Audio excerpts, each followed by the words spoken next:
Welcome to Marcus and Sean's presentation on raising awareness regarding our relationship with our local Muslims.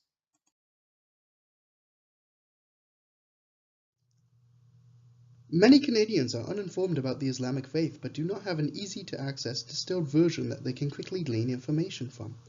While present at prompt, modern news channels unfortunately thrive off of bad news. If that is all that is presented, however, particularly about a faith, it can lead to some grave misunderstandings.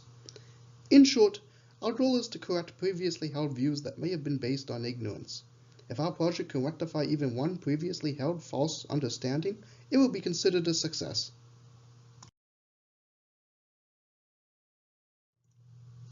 According to the Canadian census for the Annapolis Valley region, there are only 20 self-identifying Muslims in the valley. It must be kept in mind, however, that individuals may not volunteer this information due to a multitude of reasons. This can range from anything from political destabilization or fears of backlash to simply personal choice. Nova Scotia, home to a growing Muslim population, has been adapting to the population and cultural changes. In 2015, 4,000 people, predominantly Muslims, gathered at Exhibition Park to mark the end of Ramadan. Many are reporting now that it is not an uncommon sight to see people wearing traditional Islamic clothing in Halifax now. Despite some tragic events, there has been some excellent successes in the past for the Islamic community in Nova Scotia. There has been the case of the Centre for Islamic Development reaching its fundraising goals, being built soon after. As well, there seems to be a general consensus that despite some setbacks, the Islamic community in Nova Scotia is moving forward, and helping not just those of the faith, but outside it as well. The interview with the local chaplain, Reverend McFarlane, allows us who are predominantly educated under a Christian background to branch out and experience the Islamic faith from an alternative perspective. I've worked in interfaith communities, both in Halifax and here, and to a lesser degree when I was a minister in Port Royal, with the Muslim Association of Canada, sometimes engaging with representatives, working at Dalhousie as a Baptist chaplain among 9 other chaplains, which was part of my work when I worked at a church in the area. I engaged with the Muslim chaplain or chaplain representative, and then also on interfaith societies I've worked with both Sunni and Shia Muslims.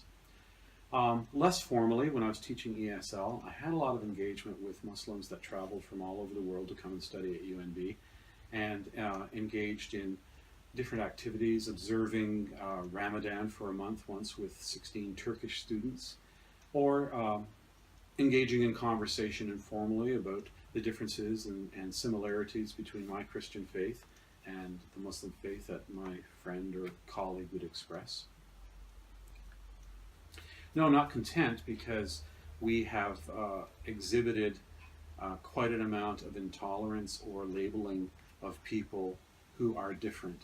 And we see that manifest in many different ways, whether it's a lack of understanding of certain modes of practice within Islamic faith, or the ways in which we draw assumptions, or we're led by the media sometimes only to look at the extremes.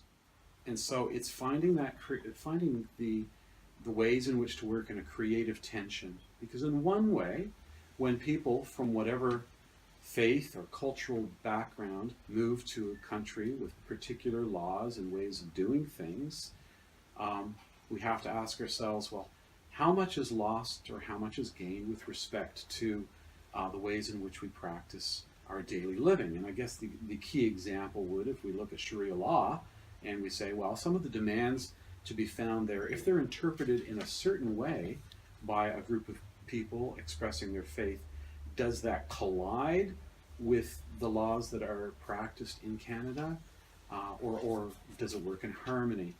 Try to become an ambassador for compassion to this world that so desperately needs it, and learn how to use those talents and skills that are developed in your own life to add to the betterment of the world. It sounds pretty ideal and pie in the sky, but I think that, one person at a time, we make collective differences.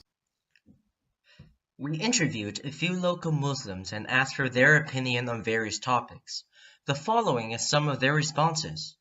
As our interviewees wish to remain anonymous for the purposes of protecting their identity, The responses will be expressed in audio and narrated by the interviewers. Though Islam has a large following in the Middle East, it was often forgotten that it was practiced in places such as Indonesia. With knowledge about the Muslim faith in Canada, as pointed out by our interviewees, can range from knowledgeable or straight up prejudicial. Followers of Islam aren't bound by national boundaries and race, but was perceived by most with a stereotypical image. For many of our interviewees, Islam was practiced as a way to improve their lifestyle, to teach their children and themselves important values such as patience, interdependence, sense of responsibility within the family and community, as well as striving to lead a non-materialistic lifestyle through self-discipline. To quote one of our interviewees, he said, "A big part of Islam is not to be angry.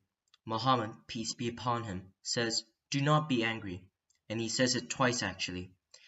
It's a very big part of Islam, that of controlling your anger, so it's affected me that way. I think within all of us we have an angry side, so it's something that I'm conscious of a lot. Being angry can, in Islam, when we talk about anger, anger is usually involved in divorces, anger is usually involved in people losing their jobs. So if I'm working on not being angry, it's actually improving my life, improving my marriage and my job." When asked about the influence of their family on their choice of faith, most of our interviewees responded that the choice to follow the Islamic faith was their own decision. It was a journey of educated individuals finding common ground with religion and choosing their own path. The values and beliefs of Islam are often used in other materials such as literature. To quote one of our interviewees, "One of the things I've noticed is that I've read a lot of popular psychology books, like leading PhDs in the United States, talking about things like mindfulness, and they won't mention Islam. Instead, they will mention Sufism. They'll always mention Sufism. They'll say Sufi practices, but they won't mention Islam. So they'll say Christianity, Buddhism, and then Sufism, talking about Sufism as if we're separated from Islam. It's an absurd idea. It's like cultural appropriation, or talking about Zen without mentioning Buddhism."